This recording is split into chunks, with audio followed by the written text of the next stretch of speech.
Tu te réveilles dans le noir, et pendant un instant tu ne sais plus où tu te trouves. La couche sur laquelle tu reposes est dure, une simple paillasse posée sur un cadre de bois, et l'air autour de toi sent le suif refroidi, la fumée éteinte d'une lampe, et plus loin, quelque chose d'âcre et de doux à la fois que tu ne reconnais pas encore. Ce n'est pas ta chambre. Ce ne sont pas tes murs. Au-dessus de ta tête, très bas, court un plafond de poutres grossières, et quelque part en dessous, à travers le plancher, monte une rumeur sourde, continue, faite de roulements et de voix, comme si la terre elle-même ne dormait pas. Tu es à Rome. Il y a environ 2000 ans, sous les premiers empereurs, à l'apogée d'un empire qui s'étend des plaines de Gaule aux sables d'Égypte. Et cette nuit, tu vas la traverser tout entière, sans rien craindre, en simple témoin, jusqu'à ce que l'aube revienne sur la plus grande ville du monde. Laisse d'abord tes yeux s'habituer à cette obscurité, car elle n'est pas tout à fait noire. Par une fente du volet de bois, une lueur orangée filtre depuis la rue, le reflet d'une torche ou d'une lampe portée par quelques passants, et elle dessine sur le mur opposé une bande pâle, mouvante, qui tremble au gré d'un courant d'air. Tu distingues peu à peu les contours de la pièce. Elle est petite, à peine plus large que la couche elle-même, et l'on y tient à 2 ou 3, serrés. Un coffre de bois contre un mur, une table basse, une cruche de terre cuite, quelques écuelles. C'est tout. Ici vit sans doute une famille de petits artisans ou de journaliers, des gens du peuple, ce que les Romains appellent la plèbe, et leur logement n'a rien d'exceptionnel. Ils ressemblent à des milliers d'autres, empilés les uns sur les autres dans ces hauts immeubles de location qui font le vrai visage de Rome, bien loin des palais de marbre que l'on imagine. Car il faut que tu comprennes, dès maintenant, dans quel genre de bâtiment tu te trouves, parce que tout le reste en découle. On appelle cela une insula, ce qui veut dire une île. Un grand bloc d'habitation de plusieurs étages, parfois 5, parfois 6, parfois davantage encore, qui occupe tout un pâté de maisons et que des ruelles entourent de toutes parts, comme la mer entoure une île. En bas, au rez-de-chaussée, donnant sur la rue, s'ouvrent des boutiques, des ateliers, des échoppes. Au-dessus s'empilent les logements, et plus tu montes, plus ils deviennent petits, sombres et misérables. Les appartements du premier étage, vastes et bien tenus, peuvent abriter des familles aisées. Mais à mesure que l'on grimpe les escaliers de bois étroits et raides, on s'enfonce dans la pauvreté, jusqu'aux mansardes du sommet, sous les tuiles, où s'entassent les plus démunis dans une seule pièce louée à la semaine. Toi, cette nuit, tu loges quelque part au milieu, ni tout en haut ni tout en bas, dans ce monde vertical où des centaines d'inconnus partagent les mêmes murs sans se connaître. Songe à ce que cela représente, cette manière de vivre les uns sur les autres. Rome, à cette époque, est sans doute la première ville de l'histoire humaine à franchir le seuil du million d'habitants. 1 million de personnes entassées dans un espace réduit, ceint de murailles, traversé de collines et coupé par un fleuve. Aucune autre cité du monde antique n'approche une telle densité. Pour loger une telle foule sur si peu de terrain, il n'y avait qu'une solution, celle que toutes les grandes villes redécouvriront bien plus tard, construire vers le haut. D'où ces immeubles qui montent, parfois au mépris de toute prudence, car la pierre coûte cher et l'on bâtit souvent à la hâte, avec de la brique, du bois, du mortier de qualité médiocre, pour entasser le plus de locataires possible et toucher le plus de loyers. Tu dors, cette nuit, dans une machine à loger des hommes, dressée par la nécessité au-dessus des ruelles d'une ville qui déborde de partout. Et cette construction hâtive à ses dangers, dont il va vite prendre conscience. Les insulae les plus mal bâtis s'effondrent parfois sur leurs habitants, sans prévenir, parce qu'un mur a cédé, parce qu'une poutre a pourri, parce qu'un propriétaire avide a fait élever un étage de trop sur des fondations trop faibles.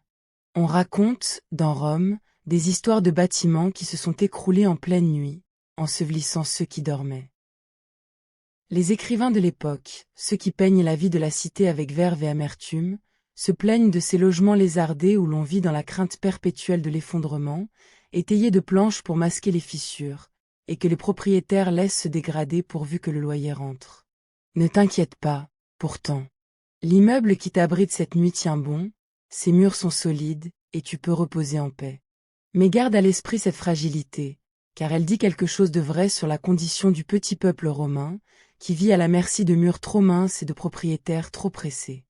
Il faut aussi que tu saches dans quel inconfort vivent les habitants de ces étages, car le confort, ici, est le privilège des seuls riches.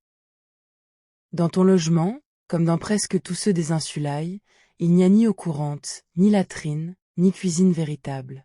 Tout cela manque, et il faut, pour chaque besoin, descendre dans la rue.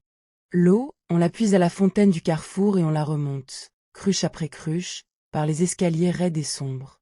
Les besoins naturels, on les satisfait soit dans un vase de terre que l'on videra plus tard, soit en se rendant à l'une de ces grandes latrines publiques où l'on s'assied côte à côte, sans cloison, sur de longs bancs de pierre percés, au-dessus d'un canal où l'eau coule sans cesse pour tout emporter. Car les Romains ne connaissaient pas notre pudeur en ces matières, et ces lieux d'aisance collectif étaient même des endroits où l'on bavardait, où l'on se rencontrait, où la vie sociale se poursuivait sans gêne. Mais pour celui qui loge tout en haut, gravir et descendre sans cesse ses volets de marche, pour l'eau, pour la nourriture, pour le reste, fait de la vie quotidienne une suite de petites peines, un labeur obscur dont nul monument ne garde la trace. Songe à ce que cela représente d'efforts, pour une mère de famille des étages supérieurs, que de tenir un foyer dans de telles conditions. Tout est plus difficile, tout demande de la peine. Il faut descendre chercher l'eau plusieurs fois par jour et la remonter sur les hanches. Il faut acheter dehors la nourriture déjà préparée, faute de pouvoir cuisiner. Il faut surveiller les enfants dans un logement minuscule et dangereux, près des fenêtres ouvertes sur le vide, des escaliers traîtres, des braseros brûlants.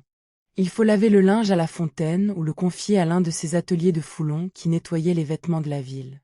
La vie de la femme du peuple, à Rome, est une vie de labeur incessant, accomplie dans l'ombre, et dont les écrivains de l'époque, presque tous des hommes des classes aisées, ne nous disent presque rien. Mais elle est là, cette femme, dans la chambre voisine peut-être, en cet instant, veillant un enfant malade ou préparant déjà sa journée, et son courage obscur soutient, autant que tout le reste, la vie immense de la cité.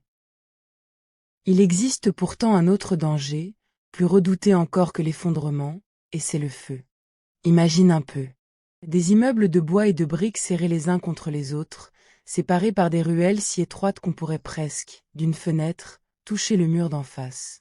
À l'intérieur, partout, des flammes nues, car on s'éclaire à la lampe à huile, on cuisine sur des braseros, on chauffe l'eau sur des réchauds de terre cuite. Il suffit d'une lampe renversée, d'une étincelle, d'un brasero mal éteint, et le feu prend, court le long des poutres, saute d'un étage à l'autre, gagne l'immeuble voisin par-dessus la ruelle. Dans une ville aussi dense, aussi haute, aussi inflammable, l'incendie est une menace de chaque nuit. De grands incendies ont ravagé Rome plus d'une fois au cours de son histoire, dévorant des quartiers entiers en quelques heures. Et c'est précisément pour cela qu'à cette époque, la ville s'est dotée d'un corps d'hommes dont la tâche, entre autres, est de veiller sur elle pendant que tu dors. On les appelle les vigiles, ce qui veut dire ceux qui veillent. Ils forment une troupe nombreuse, répartie en plusieurs casernes à travers la ville, chacune responsable de plusieurs quartiers. Ce sont, pour une part, d'anciens esclaves affranchis, des hommes du peuple organisés en cohortes, et leur métier est double.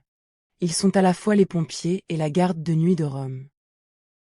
Toute la nuit, par petits groupes, ils parcourent les rues, une lanterne à la main, surveillant les ruelles obscures, guettant la moindre lueur suspecte à une fenêtre, le moindre crépitement, la moindre odeur de fumée qui ne serait pas celle d'un foyer ordinaire. Ils portent avec eux des seaux, des haches, des perches, des crochets pour abattre les parties d'un bâtiment en flammes et empêcher le feu de se propager, et même de grandes couvertures qu'on imbibe d'eau ou de vinaigre pour étouffer les départs d'incendie. Quelque part dans la ville, en cet instant même où tu reposes, une patrouille de ces hommes passe sans bruit, scrutant les façades, prête à donner l'alarme. Echoed Adjustment. Si tu prêtes l'oreille, par-delà la rumeur de fond, tu peux peut-être saisir le bruit régulier de pas ferrés sur le pavé, en bas, qui s'approche, longe l'immeuble, puis s'éloigne. Ce sont eux. Ou bien c'est une autre ronde, car la nuit romaine, contrairement à ce qu'on pourrait croire, n'est pas un temps mort, un simple intervalle vide entre deux journées. Elle est un autre versant de la vie de la cité, peuplée de veilleurs, de travailleurs, de fêtards, de voleurs et de marchands. La ville change de visage quand le soleil se couche, mais elle ne s'éteint jamais tout à fait. Et le grondement continu qui monte jusqu'à toi, cette base permanente sur laquelle se détachent tous les autres sons, vient de la chose la plus singulière de la nuit romaine, ce qui la rend si bruyante, si différente de la nuit que tu connais. Il faut que je t'explique d'où vient ce vacarme, car il a une cause précise et presque amusante. Imagine ce que serait, pour ces hommes, une nuit où le feu se déclare.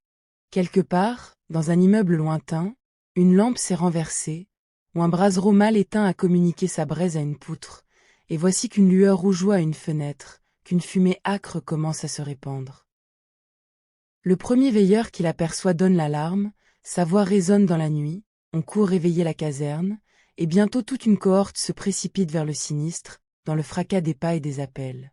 Il faut faire la chaîne depuis la fontaine la plus proche, se passer les seaux d'eau de main en main, grimper aux étages, abattre à coups de hache les parties qui flambent, arroser les murs voisins, tendre les grandes couvertures mouillées pour barrer la route aux flammes. Et parfois, quand le feu a trop pris, il ne reste qu'à sacrifier le bâtiment perdu, à l'abattre pour qu'il ne contamine pas le reste, et à sauver ce qui peut l'être autour. Bien des nuits romaines ont connu ce drame, cette lutte désespérée contre le feu dans l'obscurité, au milieu des cris, de la fumée et de la peur. Mais cette nuit, le ciel demeure calme au-dessus des toits, nulle lueur d'incendie ne rougeoie l'horizon, et les veilleurs poursuivent leur ronde paisible, et tu peux reposer sans crainte. Pendant le jour, vois-tu, les rues de Rome sont interdites aux chariots et aux charrettes de transport. C'est une règle de la cité, et dictée pour une raison simple. Les ruelles sont si étroites, et la foule si dense, qu'un seul char chargé y créerait un embarras impossible, bloquant tout, écrasant les passants. Dans une ville d'1 million d'habitants, où chacun se déplace à pied dans des venelles à peine plus larges qu'un couloir, on ne peut tolérer la circulation des lourds véhicules en plein jour. Alors on l'a repoussé vers la nuit. Tout ce qui doit entrer dans Rome, tout ce qui doit en sortir, tout ce qu'il faut livrer aux innombrables boutiques, marchés et entrepôts, le grain, le vin, l'huile, les briques, les pierres, les amphores, le bois, tout cela circule la nuit, sur des chariots tirés par des bœufs ou des mules, dont les roues cerclées de fer roulent sur le pavé de basalte avec un fracas que rien ne vient amortir. Voilà donc le secret de ce grondement qui ne cesse pas. La nuit, pendant que la ville tente de dormir, des milliers de chariots sillonnent ces rues, et le bruit de leurs roues sur les pierres, mêlé aux cris des conducteurs, aux jurons, au meuglement des bêtes, aux ordres lancés d'un attelage à l'autre, forme un vacarme dont on ne s'échappe pas. Les écrivains romains s'en plaignent avec une éloquence pleine d'humeur. L'un d'eux, célèbre pour sa verve mordante, affirme qu'à Rome il est presque impossible de dormir, que le passage incessant des chariots dans les ruelles étroites et les jurons des charretiers pris dans un embouteillage suffirait à tenir éveillé un homme accablé de fatigue, et même, dit-il avec exagération, à tirer du sommeil un mort. Il faut, pour bien dormir à Rome, prétend-il, être riche, car seuls les riches possèdent une demeure assez vaste, assez reculée de la rue, pour échapper au tumulte. Le pauvre, lui, dort au-dessus du fracas, ou ne dort pas. Mais toi, cette nuit, tu apprends à entendre ce bruit autrement. Il n'est pas l'ennemi du repos. Il est le souffle de la ville, sa respiration nocturne, le signe qu'au dehors une immense machine continue de vivre, d'approvisionner, de nourrir 1 million de bouches. Chaque roulement de chariot, dans le noir, c'est du grain qui arrive vers un grenier, de l'huile qui gagne une boutique, du vin qui rejoint une taverne. La ville se ravitaille pendant son sommeil, comme un corps endormi qui pourtant respire, digère, se prépare au jour. Laisse ce grondement devenir une berceuse étrange, monotone, presque rassurante.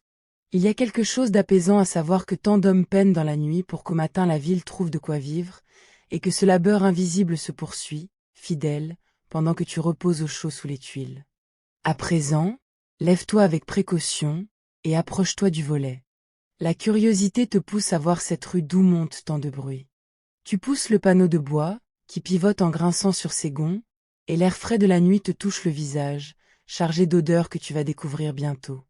En bas, la ruelle est si étroite que tu pourrais presque, en tendant le bras, frôler la façade d'en face. Elle n'est pas pavée de larges dalles bien jointes comme les grandes voies, mais de pierres irrégulières, luisantes d'humidité. Il n'y a, bien sûr, aucun éclairage public. Rome, malgré sa grandeur, n'éclaire pas ses rues. La nuit est une nuit véritable, dense, où l'on ne se guide qu'à la lueur des étoiles, de la lune quand elle paraît, et des lampes que chacun porte ou pose à sa fenêtre. C'est pourquoi, en bas, tu ne vois d'abord qu'un ruban d'ombre, où se déplacent quelques points lumineux, des torchers, des lanternes, qui révèlent par instant la silhouette d'un porteur, le flanc d'une mule, le bord d'un chariot. Comprends bien ce que signifie cette obscurité pour qui vit ici.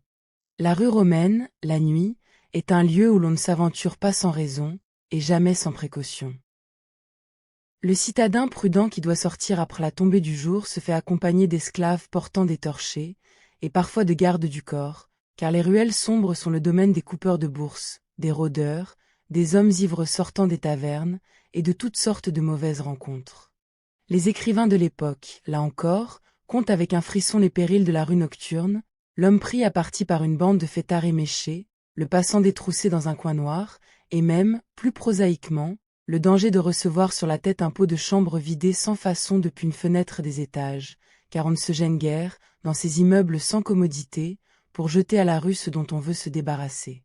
Sortir la nuit, à Rome, c'est accepter une part de risque. Mais toi, tu n'as qu'à regarder, en sécurité, depuis ta fenêtre, ce théâtre d'ombre et de lueur. Et tandis que tu te tiens là, près du volet entr'ouvert, tu prends conscience d'autre chose, plus proche, plus intime, qui te dit mieux encore la densité de cette vie partagée. À travers les cloisons, qui sont minces, faites de bois et de torchis, te parviennent les bruits des logements voisins. Quelque part, de l'autre côté du mur, un enfant pleure, et une voix de femme le berce d'une mélopée sans parole. Plus loin, un homme ronfle, profond et régulier, gagné par un sommeil de pierre. Au-dessus, un plancher craque sous des pas, quelqu'un qui ne dort pas, qui marche de long en large, accablé peut-être de quelques soucis. Un couple échange, à voix basse, des mots qu'on ne distingue pas. Toute la vie de l'immeuble, ses peines et ses tendresses, filtrent ainsi à travers les parois, et tu te trouves enveloppé, sans les voir, de la présence de dizaines d'inconnus qui partagent ta nuit. Il y a, dans cette promiscuité, quelque chose qui peut sembler pesant, et qui l'était sans doute pour ceux qui la vivaient. On ne s'appartient guère, dans une insula. On entend tout, on est entendu de tous, l'intimité n'existe presque pas. Mais il y a aussi, dans cette proximité, une forme de chaleur, une solidarité des humbles, un sentiment d'appartenir à une même communauté de fortune. Les voisins se connaissent, s'entraident, se prêtent un peu d'huile ou de pain, veillent les uns sur les autres, partagent les nouvelles et les soucis. L'immeuble est comme un village vertical, un petit monde clos où chacun connaît chacun, où l'on est, où l'on vit, où l'on meurt sous le regard des autres. Et cette nuit, sans rien faire, sans rien dire, tu fais partie de ce monde, un dormeur parmi les dormeurs, une vie parmi les vies, bercé par la rumeur tranquille des existences voisines. Et tandis que tu observes, une odeur, plus forte que les autres, monte jusqu'à toi et te saisit. C'est une senteur puissante, salée, un peu écœurante pour qui n'y est pas habitué, et pourtant tenace, omniprésente. Elle vient d'une boutique du rez-de-chaussée, juste en dessous, et c'est l'odeur emblématique de la cuisine romaine, celle du garum. Le garum est une sauce que les Romains adorent et dont ils assaisonnent à peu près tout. Une sauce faite de poisson et d'entrailles de poisson qu'on a laissé fermenter au soleil, dans le sel, pendant des semaines, jusqu'à ce qu'il se décompose en un liquide ambré, d'un goût intense et profond. Cela peut te sembler répugnant, mais songe que ce n'est pas si différent, dans son principe, de certaines sauces de poisson fermentées qu'on prépare encore aujourd'hui dans bien des cuisines du monde. Le garum, à Rome, se vend partout, en toute qualité, depuis les variétés communes et bon marché jusqu'aux crus rares et coûteux, et son odeur fait partie du fond olfactif de la ville, mêlée à celle de la fumée, du pain, des bêtes et de la foule. Car Rome est une ville d'odeur autant que de bruit, et il faut y accoutumer pour la comprendre vraiment. Il n'y a ici nul de ces parfums propres et neutres auxquels nous sommes habitués. Tout sent fort, tout sent la vie dans sa crudité. Il y a l'odeur des hommes entassés, celle des latrines et des égouts, celle des bêtes de trait et de leur fumier sur le pavé, celle de la fumée de 1000 foyers qui flottent en permanence sur les toits, celle du pain qui cuit dans les fours des boulangers dès avant l'aube, celle du vin renversé devant les tavernes, celle de l'huile chaude des cuisines de rue. La ville respire par 1000 bouches, exhale ses senteurs mêlées, et celui qui y vit ne les remarque même plus, tant elles font corps avec son existence. Toi, cette nuit, tu les perçois toutes, neuves, et elles te disent, mieux que toute description, la densité prodigieuse de cette vie humaine concentrée en un seul lieu. L'odeur du garum t'a rappelé une chose, ton propre corps, et le fait que tu as faim. Et il se trouve qu'à Rome, même en pleine nuit, on peut trouver de quoi manger sans peine. Cette boutique d'où vient l'odeur, en bas, est ce qu'on appelle un thermopolium, l'un de ces innombrables comptoirs de restauration de rue qui constellent la ville. Imagine un grand comptoir de pierre ou de maçonnerie, donnant directement sur la rue, percé de trous ronds dans lesquels sont encastrées de grandes jarres de terre cuite. Dans ces jarres, on tient au chaud ou au frais des plats prêts à consommer, des ragoûts, des légumes mijotés, des lentilles, des pois chiches, du vin, des olives. Le passant s'arrête, paie quelques piécettes de bronze, et l'on remplit son écuelle ou son gobelet. C'est la cuisine du peuple romain, et elle est essentielle, car la plupart des habitants des insulae n'ont pas de cuisine chez eux. Arrête-toi un instant sur cette idée, car elle explique tout un péan de la vie quotidienne. Danser aux immeubles de location, allumer un vrai feu de cuisine est dangereux et souvent interdit, à cause du risque d'incendie dont je t'ai parlé. Beaucoup de logements n'ont donc ni foyer ni cheminée. Comment, dès lors, se nourrir? En achetant tout près, dehors, dans la rue. Voilà pourquoi Rome fourmille de thermopolia, de boulangeries, de marchands ambulants. Le petit peuple romain mange dehors, sur le pouce, debout au comptoir ou en marchant, bien plus qu'il ne mange chez lui. La cuisine de rue n'est pas, ici, un luxe ou une fantaisie. Elle est une nécessité, la conséquence directe de la manière dont la ville est bâtie et dont la plèbe est logée. Le riche, lui, dans sa vaste demeure, possède ses propres cuisines et ses propres cuisiniers, souvent des esclaves spécialisés, et il dîne couché, longuement, de mets raffinés. Mais le pauvre se contente du comptoir et de l'écuelle commune. Et puisque nous parlons du riche et du pauvre, il faut maintenant que tu comprennes comment se compose cette foule d'1 million d'âmes au milieu de laquelle tu reposes, car la société romaine est tout entière ordonnée par des distinctions de rang et de naissance qu'on ne peut ignorer. Tout en haut se tiennent les patriciens et les grandes familles, l'aristocratie ancienne et la riche élite, ceux qui possèdent les terres, les palais, les fortunes, et qui occupent les charges politiques et religieuses.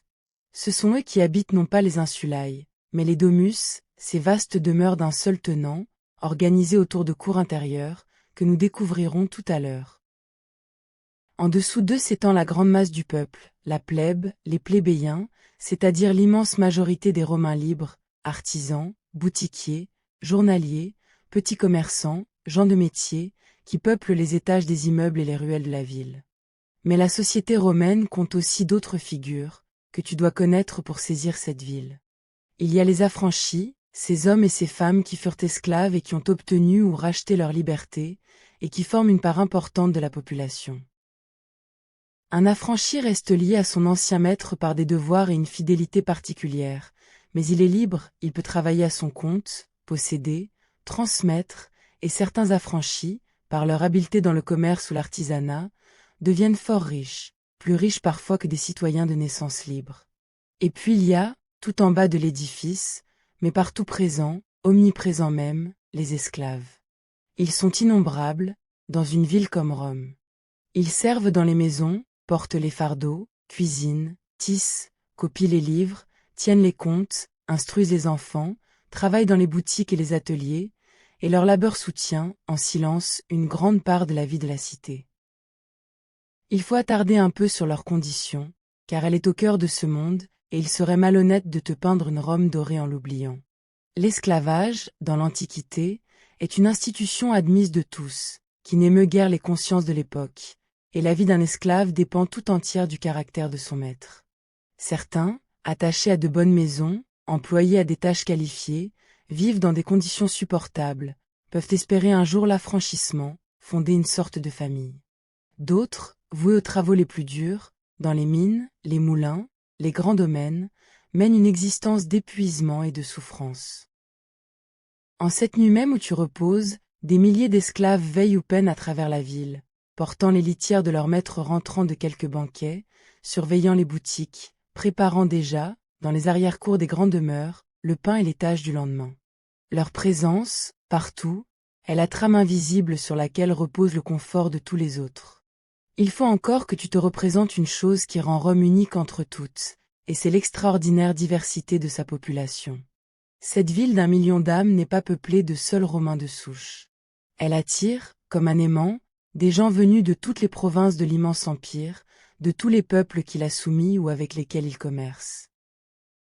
Dans les ruelles de Rome se croisent des Grecs et des Égyptiens, des Syriens et des Gaulois, des Africains et des Espagnols, des Juifs et des hommes venus des confins de l'Orient.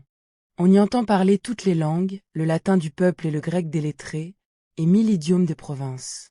On y vénère tous les dieux, ceux de Rome et ceux du monde entier, car les Romains, en règle générale, tolèrent les cultes étrangers et accueillent volontiers les divinités nouvelles, si bien que des temples dédiés à des dieux venus d'Égypte ou d'Orient s'élèvent à côté de ceux des dieux anciens. Rome est en ce sens la première grande ville cosmopolite de l'histoire, un creuset où se mêlent les races, les langues, les croyances et les coutumes de tout le monde connu.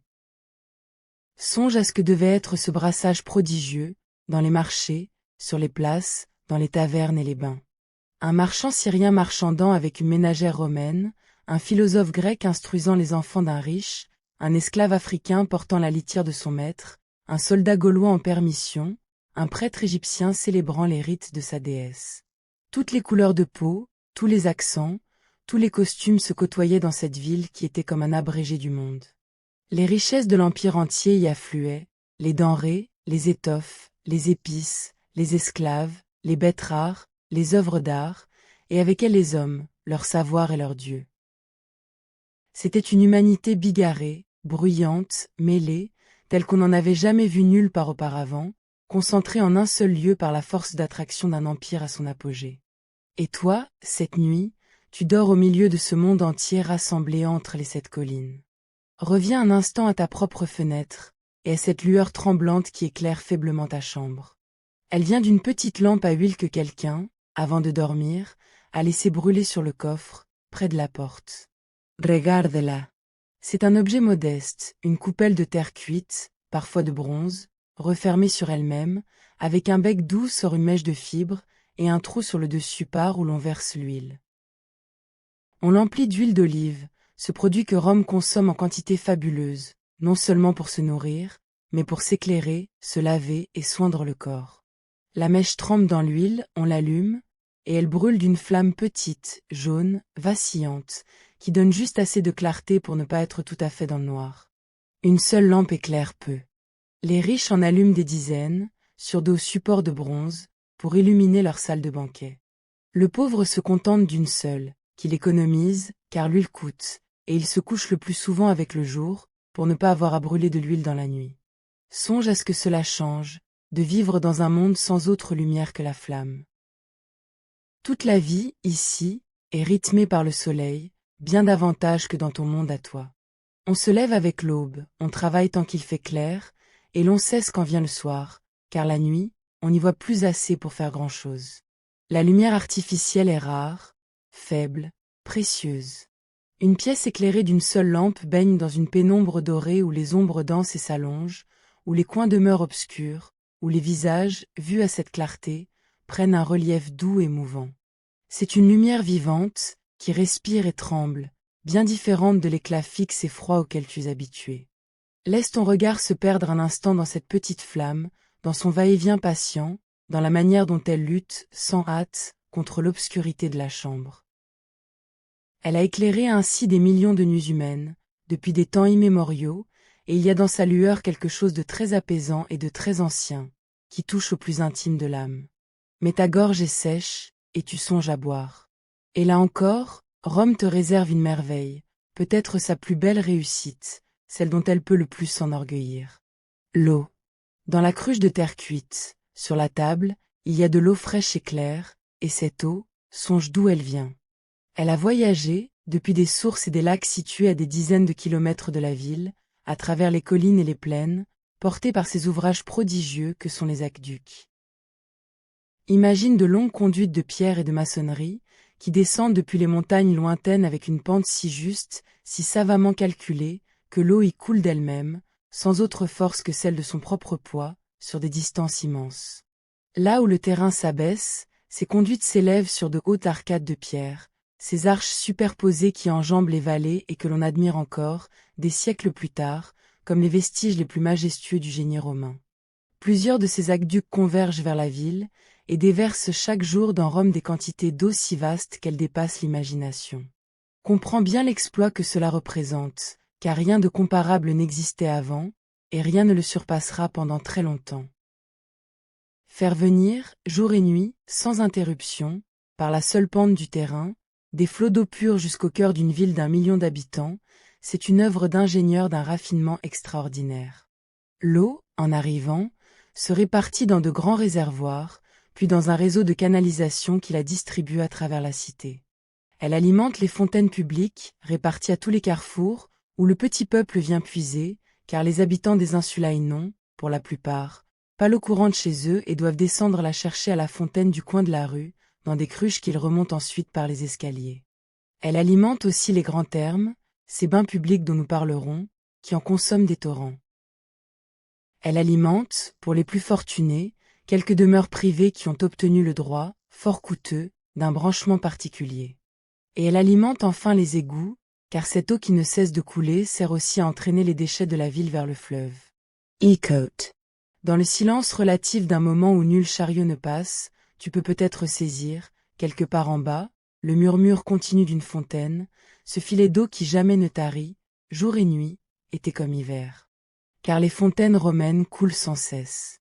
On ne les ferme pas. L'eau qui arrive par les aqueducs ne s'arrête jamais, alors on la laisse couler en permanence, et le trop-plein s'écoule vers les égouts, nettoyant les rues au passage. Ce murmure d'eau vive, à tous les carrefours de la ville, fait partie, lui aussi, du fond sonore de Rome, mêlé au grondement des chariots et aux cris lointains des veilleurs. Il y a, dans ce ruissellement perpétuel au cœur de la cité de pierre, quelque chose de presque miraculeux, le son d'une eau de montagne venue de très loin pour rafraîchir 1 million de gorges, et qui chante, inlassable, dans l'obscurité. Bois donc à la cruche cette eau d'aqueduc, fraîche et pure, et songe au long chemin qu'elle a parcouru pour parvenir jusqu'à tes lèvres. À présent, retourne-toi vers l'intérieur de la chambre, car il y a, dans un angle, près de la porte, quelque chose que tu n'avais pas encore remarqué et qui mérite ton attention. C'est une petite niche creusée dans le mur, une sorte d'armoire miniature, et à l'intérieur se tiennent de menues statuettes, à peine plus hautes que la main, modelées dans la terre cuite ou coulées dans le bronze. Elles représentent des figures gracieuses, souvent 2 jeunes hommes qui dansent, une corne d'abondance ou une coupe à la main. Ce sont les Lares, les dieux protecteurs du foyer, les esprits gardiens de la maison et de la famille. Chaque demeure romaine, du palais le plus vaste à la chambre la plus humble, possède son petit sanctuaire domestique, son lararium, où l'on honore ces divinités familières qui veillent sur ceux qui vivent là. Arrête-toi sur cette dévotion, car elle te dit beaucoup de l'âme romaine. La religion, à Rome, n'est pas seulement affaire de grands temples et de cérémonies publiques. Elle est tissée dans la vie quotidienne, dans les gestes les plus simples du foyer. Chaque matin, le maître ou la maîtresse de maison s'arrête devant le lararium, prononce une courte prière, dépose une offrande modeste, quelques grains d'encens, une fleur, une portion de nourriture, un peu de vin, un gâteau. On honore les Lares au moment important de la vie familiale, à la naissance d'un enfant, à un mariage, à un départ en voyage, à un retour. On les associe à d'autres esprits protecteurs, ceux qui gardent les provisions, celui qui veille sur le destin propre de chacun. C'est une piété domestique, intime, faite de petits gestes répétés, qui enveloppe l'existence d'un sentiment de protection et de continuité, et qui relie les vivants à la longue chaîne de leurs ancêtres, eux aussi présents, d'une certaine manière, dans la mémoire et les rites du foyer. Imagine la famille qui vit ici, le soir venu, rassemblée dans cette pièce exiguë, à la lueur de la lampe, le père récitant la prière devant la niche, l'enfant déposant une fleur fanée du jour, la mère versant une goutte de vin. Un geste simple, humble, mais chargé de sens, qui dit la confiance de ces gens modestes en la présence bienveillante des dieux du foyer, leur manière de demander protection contre les périls innombrables de la vie urbaine, l'incendie, l'effondrement, la maladie, la pauvreté. Dans cette ville immense et dangereuse, où l'individu n'est rien, où la mort rôde sous tant de formes, le petit hôtel domestique offre un refuge, un point fixe, une assurance que ce foyer, si humble soit-il, est gardé. Il y a là une tendresse qui traverse les siècles et qui te touche, toi, ce soir, témoin silencieux d'une piété qui n'est plus la tienne mais dont il reconnaît, au fond, le besoin très humain. Et puisque tu as veillé dans l'humble logement de la plèbe, il est juste que tu te représentes, par contraste, la demeure des riches, ces domus dont je t'ai parlé et qui sont l'exact opposé de l'insula. Imagine, à quelques rues d'ici, sur les pentes d'une colline plus tranquille, l'une de ces vastes maisons d'un seul tenant où vit une grande famille. De la rue, on n'en voit qu'un mur presque aveugle, car la domus se referme sur elle-même, tournée vers son intérieur et non vers le dehors. On franchit la porte, et l'on pénètre dans un vestibule, puis dans une grande salle centrale dont le toit s'ouvre, en son milieu, sur le ciel. Sous cette ouverture, un bassin recueille l'eau de pluie. C'est le cœur de la maison, clair, aéré, orné de fresques aux murs et de mosaïques au sol, autour duquel s'ordonnent les chambres et les pièces de réception. Plus loin s'étend souvent un jardin entouré de colonnes, planté de verdure, agrémenté de fontaines et de statues, havre de fraîcheur et de calme au cœur de la ville bruyante. Songe à l'abîme qui sépare ces deux mondes, tenant pourtant dans la même cité, parfois dans la même rue. D'un côté, la chambre exiguë des étages, sans eau ni feu, surpeuplée, bruyante, où l'on vit dans la précarité et la promiscuité. De l'autre, la vaste demeure silencieuse, au sol de marbre, aux murs peints, où l'eau chante dans les bassins, où des esclaves nombreux veillent au moindre désir du maître, où l'on dîne couché sur des lits, servis de mets raffinés, dans la lumière de dizaines de lampes. Entre ces deux conditions, peu de degrés intermédiaires, mais un gouffre, celui qui sépare partout, en ce temps comme dans le tien, ceux qui ont tout, ceux qui n'ont presque rien. Et pourtant, sur les uns comme sur les autres, c'est la même nuit qui s'étend, le même ciel, les mêmes étoiles, la même attente patiente de l'aube. Le sommeil, au moins, est égal pour tous, et le pauvre sur sa paillasse y trouve un repos que le riche, parfois, sur son lit moelleux, cherche en vain. Lève les yeux, justement, vers la petite portion de ciel que tu aperçois par la fente du volet, là-haut, entre les toits qui se penchent l'un vers l'autre. Tu vois quelques étoiles, les mêmes qui brillaient pour ces Romains et qui brillent encore, inchangées, pour toi. Songe à cela, qui relie les âges par-dessus le gouffre du temps. Les constellations qu'un veilleur romain, levant la tête au cours de sa ronde, contemplait cette nuit-là, sont exactement celles que tu peux voir aujourd'hui, car les étoiles changent si peu, à l'échelle des civilisations humaines, qu'elles forment comme un toit commun à tous les hommes qui ont jamais vécu. La même lune qui éclairait les ruelles de Rome, qui argentait les bassins des domus et les fontaines des carrefours, est celle qui éclaire ta propre nuit. Il y a, dans cette permanence du ciel au-dessus de la fragilité des hommes et des empires, quelque chose d'apaisant, qui invite à se sentir relié, par-delà les millénaires, à tous ceux qui ont dormi sous ces mêmes astres. La nuit, cependant, avance. Le grondement des chariots, sans cesser tout à fait, semble s'espacer, se faire moins continu, comme si le flot des livraisons commençait à se tarir. C'est le signe que l'heure la plus profonde de la nuit est passée, et que la ville, sans le savoir encore, glisse vers l'aube. Reviens t'étendre sur ta couche, car il te reste quelques heures de repos avant que le jour ne se lève, et la chambre, à présent que tu en connais chaque recoin, te paraît presque familière, presque accueillante. La paillasse est dure, certes, mais l'air est tiède, et la petite flamme veille toujours dans son coin. Au dehors, les veilleurs poursuivent leur ronde, l'eau des fontaines murmure, et les derniers chariots roulent vers les marchés. Tu n'as rien à faire, rien à craindre, qu'à laisser le temps s'écouler sans hâte, bercé par cette rumeur lointaine, jusqu'à ce que pâlisse le ciel. Laisse-moi, pendant que tu reposes, te dire un mot de ce quartier où tu te trouves, car Rome n'est pas une ville uniforme, mais une mosaïque de quartiers fort différents les uns des autres. Celui-ci, à en juger par l'étroitesse des ruelles, la hauteur des immeubles, le grouillement de la vie populaire, ressemble fort à ces faubourgs denses et animés où s'entasse le menu peuple.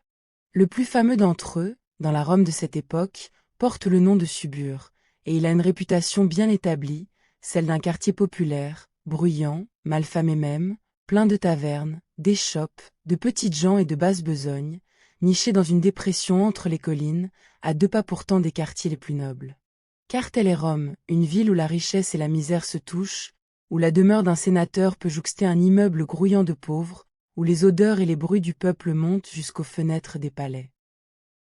Cette proximité des conditions, ce mélange permanent du haut et du bas dans l'espace resserré de la ville, fait partie de la singularité romaine. Songe à tous ceux qui dorment, comme toi, en cet instant, sous les toits de Rome. Le boutiquier épuisé au-dessus de son échoppe, l'enfant serré contre sa mère dans une mansarde, l'esclave étendu sur le seuil de la chambre de son maître, le soldat de la garde rêvant à son pays lointain, le riche allongé sur son lit de banquet, repu de vin, l'affranchi qui compte en songe les profits de sa boutique, le mendiant blotti sous une arcade. 1 million de destins, un million de songes, rassemblés en un seul lieu, sous le même ciel, dans la même nuit. Jamais, avant Rome, tant d'êtres humains n'avaient vécu si près les uns des autres. Et tous, du plus humble au plus puissant, partagent cette même nuit, ce même grondement, cette même attente de l'aube. Il y a quelque chose de vertigineux à se représenter cette multitude endormie, cette marée d'humanité concentrée, dont chaque membre porte en lui un monde entier de soucis, d'espoirs et de souvenirs. Le temps passe, et voici qu'un changement, presque imperceptible d'abord, gagne la qualité de l'air et de la lumière. Par la fente du volet, la lueur orangée des torchers a pâli, et une clarté nouvelle, grise, froide encore, commence à se mêler à l'obscurité. C'est l'approche de l'aube. Le ciel, au-dessus des toits, doit virer au gris pâle, puis au rose. Et avec ce premier signe du jour, la ville change de chanson. Le grondement des chariots de livraison s'éteint peu à peu, car ces véhicules doivent avoir quitté les rues avant que le plein jour ne ramène la foule et ne leur interdise de circuler. À leur place montent d'autres sons, plus clairs, plus humains. Le grincement d'un volet qu'on ouvre.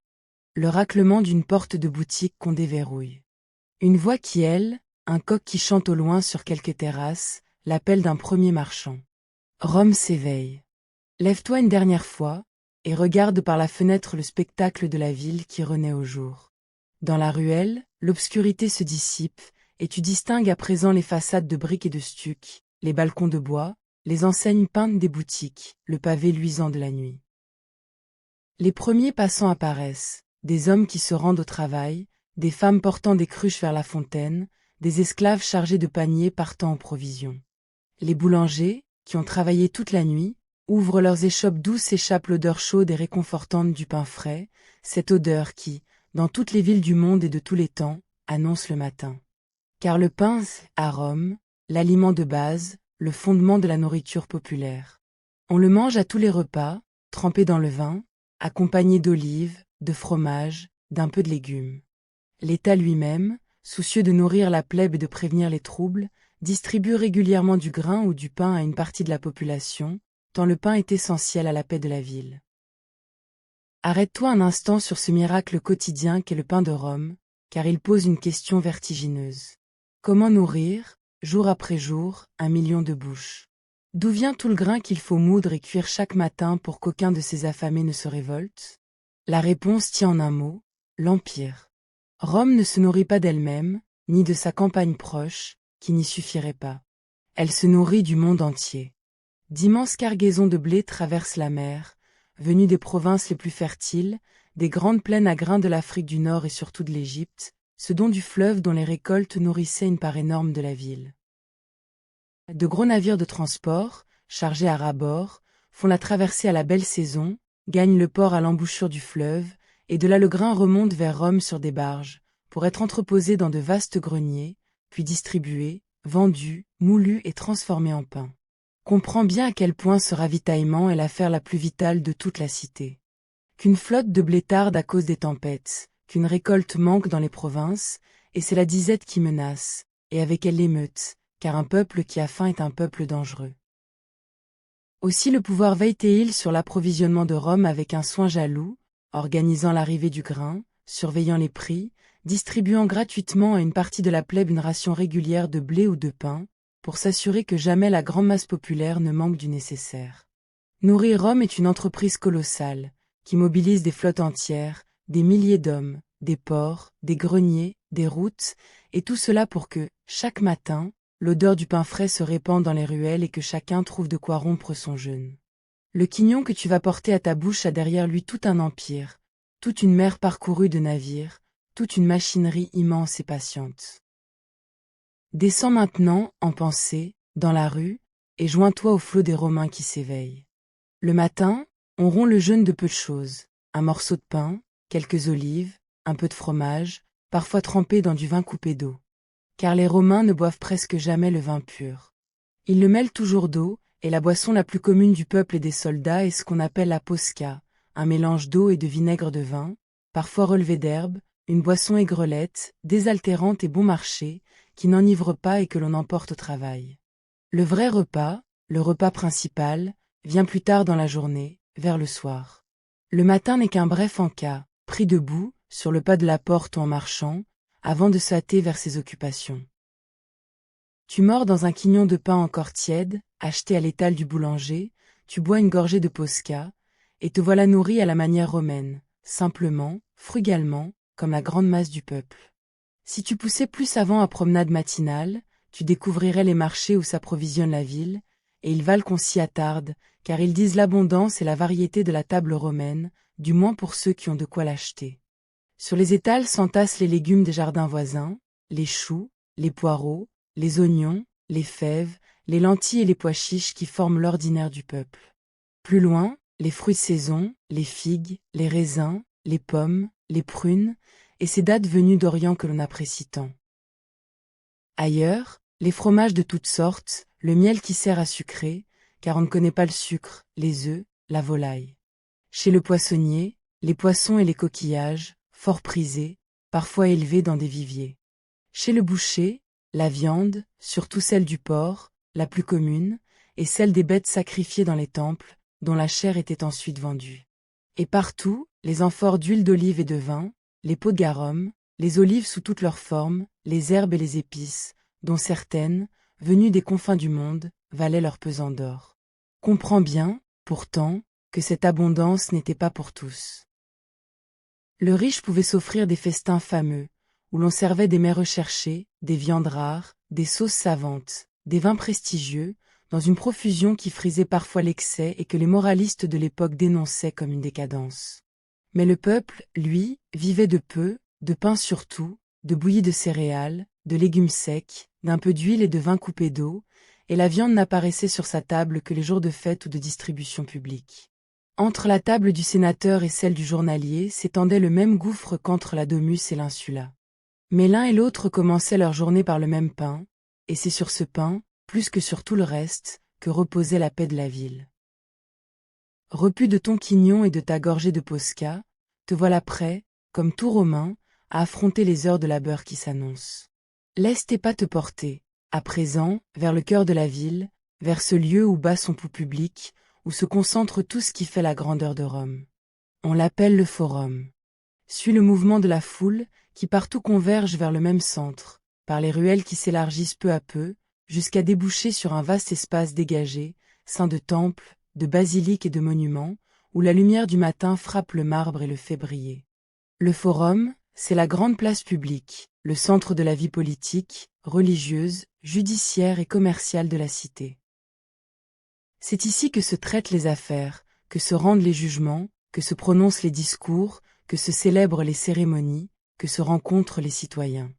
À l'aube, il s'emplit déjà de monde, et tu peux voir, dans la clarté naissante, le contraste saisissant entre la misère des ruelles que tu viens de quitter et la splendeur de pierre qui s'élève ici. Prends le temps de contempler ce spectacle, car il est l'autre visage de Rome, celui de la puissance et de la magnificence. Tout autour de la place s'élèvent des édifices de marbre, des colonnes, des frontons sculptés, des statues de bronze et de pierre représentant les dieux, les héros et les grands hommes de la cité. Là, un temple dédié à quelque divinité, dont les marches blanches s'animent déjà des allées et venues des prêtres et des fidèles. Là, une vaste salle couverte, une basilique, où se traitent les procès et les affaires, à l'abri du soleil et de la pluie. Là, des arcs, des tribunes d'où l'on harangue le peuple, des monuments commémorant les victoires. Tout cela est conçu pour impressionner, pour proclamer la grandeur de Rome et de son empire, pour rappeler à chaque citoyen qu'il appartient à la cité la plus puissante du monde connu. Le marbre, l'or, le bronze, les vastes proportions, tout y parle de gloire et de domination. Et pourtant, observe bien, car au milieu de cette magnificence officielle grouille la vie la plus ordinaire.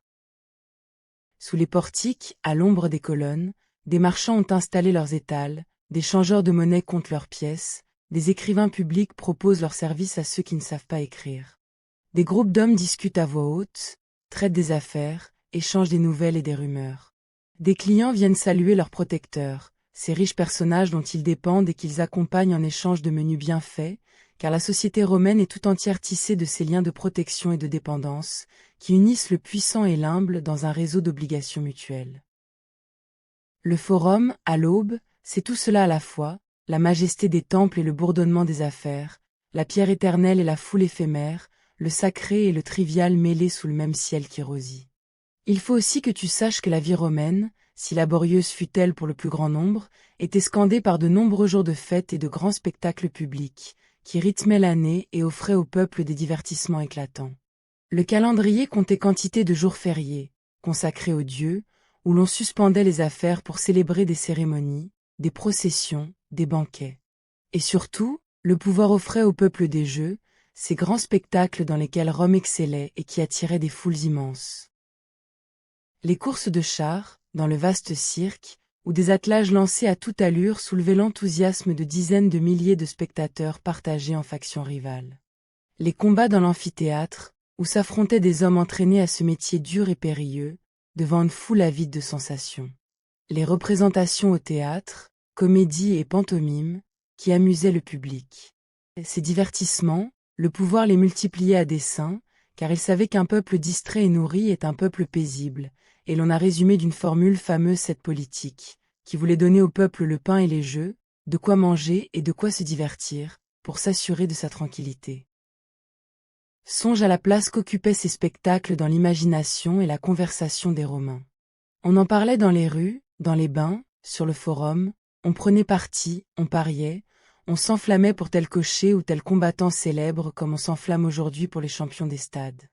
Ces jeux étaient à la fois un loisir, une passion populaire, et un moment où la cité tout entière se rassemblait, où l'humble plébéien se trouvait, le temps d'un spectacle, voisin des plus grands, partageant la même fièvre, les mêmes cris, la même émotion. Il y avait là, dans ces grandes assemblées, une manière pour le peuple de se sentir exister comme corps, comme force, et pour le pouvoir de se montrer généreux et proche. Mais ce matin-là, point de jeu, seulement le labeur ordinaire qui recommence, et la ville qui se remet en marche vers ses tâches.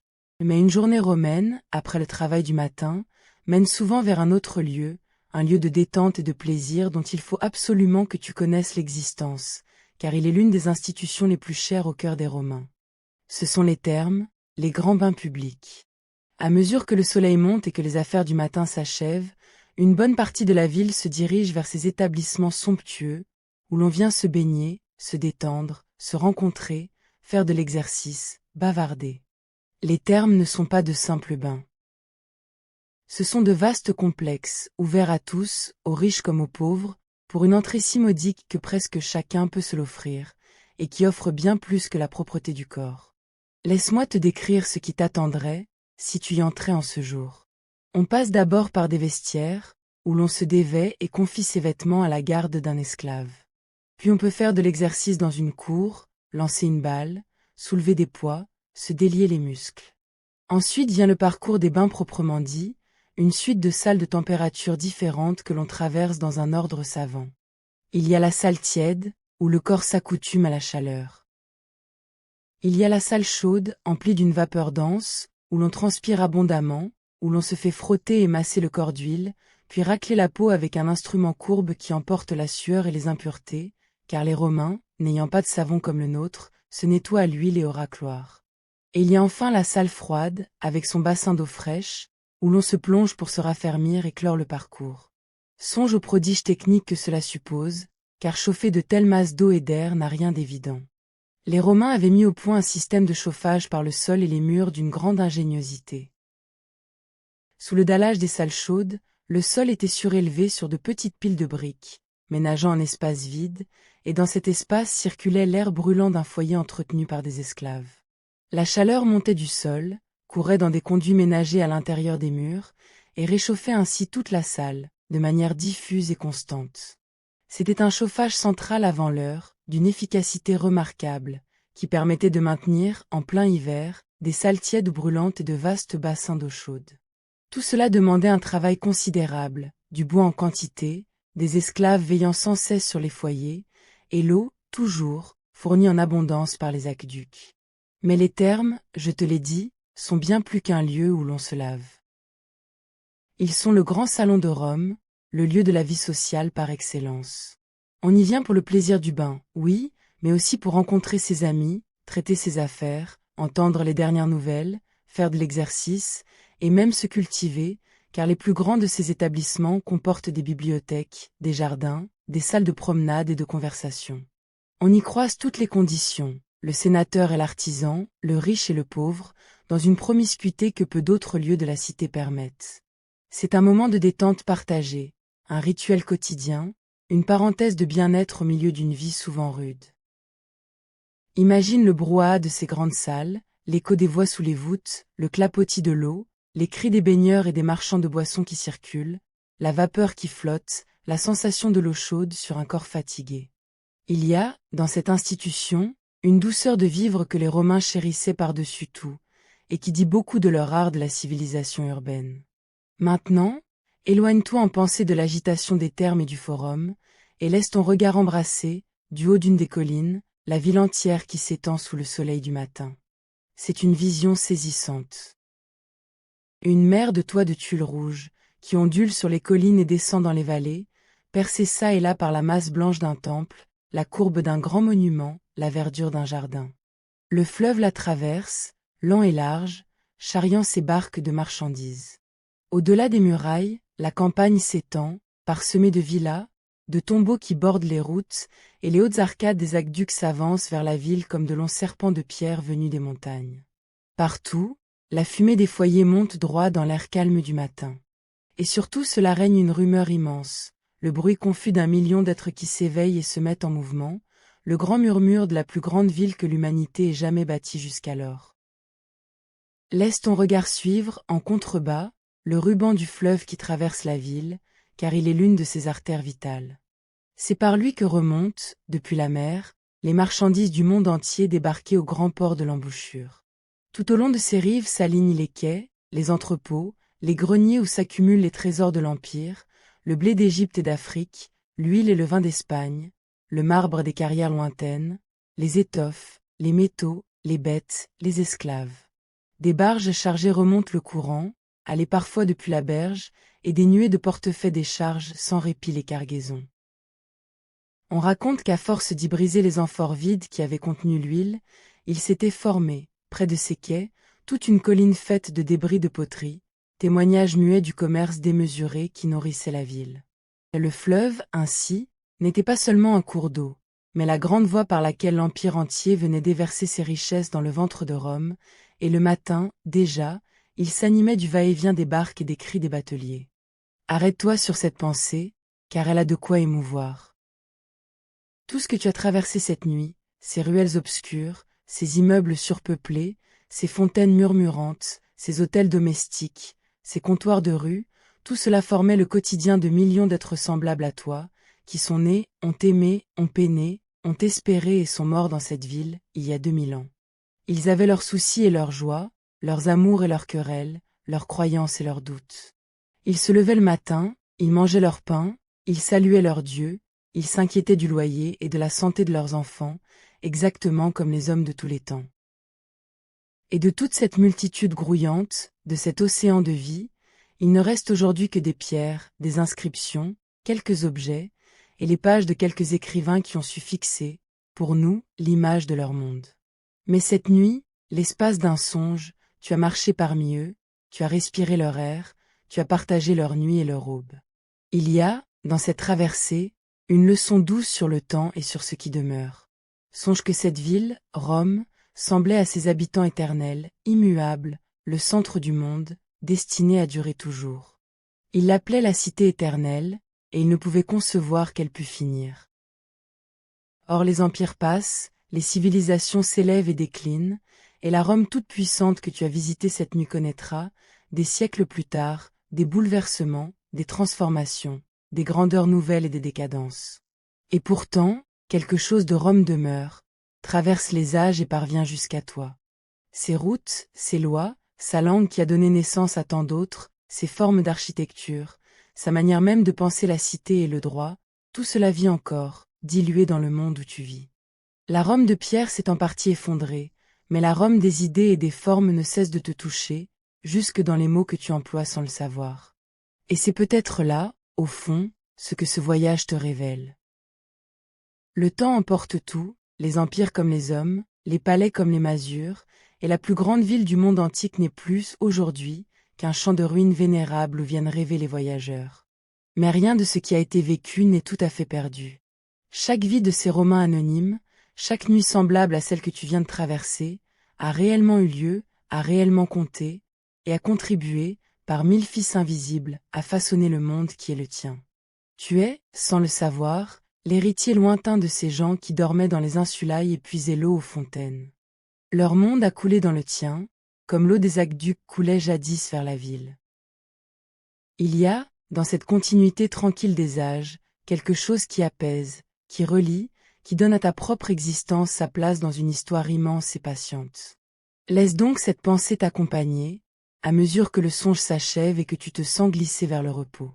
Tu as vu Rome au cœur de la nuit, tu l'as vu s'éveiller à l'aube, tu as connu ses ruelles et ses fontaines, ses dieux du foyer et ses bains chauds, son peuple innombrable et ses monuments de marbre. Tu as compris comment vivaient ces hommes et ces femmes d'il y a 2000 ans, dans la première grande métropole de l'histoire, avec leurs peines, leurs ruses, leur génie et leur douceur de vivre. Et tu peux à présent laisser cette ville antique s'éloigner sans hâte, se fondre dans la brume du temps, retourner à son sommeil de pierre et de souvenirs, tandis que toi, tu reviens vers ton propre temps, vers ta propre couche, vers ta propre nuit. Repose-toi maintenant dans la certitude tranquille que les siècles s'écoulent et que la vie, malgré tout, se transmet et continue. Les Romains dormaient, comme tu vas dormir, sous le même ciel constellé d'étoiles, bercés par les bruits de leur ville, confiants en la venue de l'aube. Ils ont eu leur nuit, ils ont eu leur jour, ils ont eu leur part de monde. Et toi, cette nuit, tu as la tienne, à l'abri, au chaud, hors de toute crainte. La grande ville antique s'est tue depuis longtemps, ses fontaines ne murmurent plus, ses chariots ne roulent plus dans le noir, mais son souvenir, ce soir, t'aura tenu compagnie et conduit en douceur vers le sommeil. Laisse les images s'estomper, laisse la rumeur de Rome s'apaiser au loin, et glisse, sans hâte, vers le repos. Que la paix des très longues durées t'enveloppe, toi qui viens de traverser 2000 ans en une seule nuit. Tout ce qui fut grand a connu son soir, et tout ce qui dort connaît son matin. La cité éternelle s'est endormie il y a bien longtemps, et toi, à ton tour, tu peux abandonner au sommeil, en sachant que demain reviendra, fidèle, comme il revint sur Rome pendant des siècles sans nombre. Repose-toi, voyageur du temps, sous le grand ciel paisible qui veilla jadis sur 1 million d'âmes romaines et qui veille, cette nuit encore, sur toi. Bonne nuit.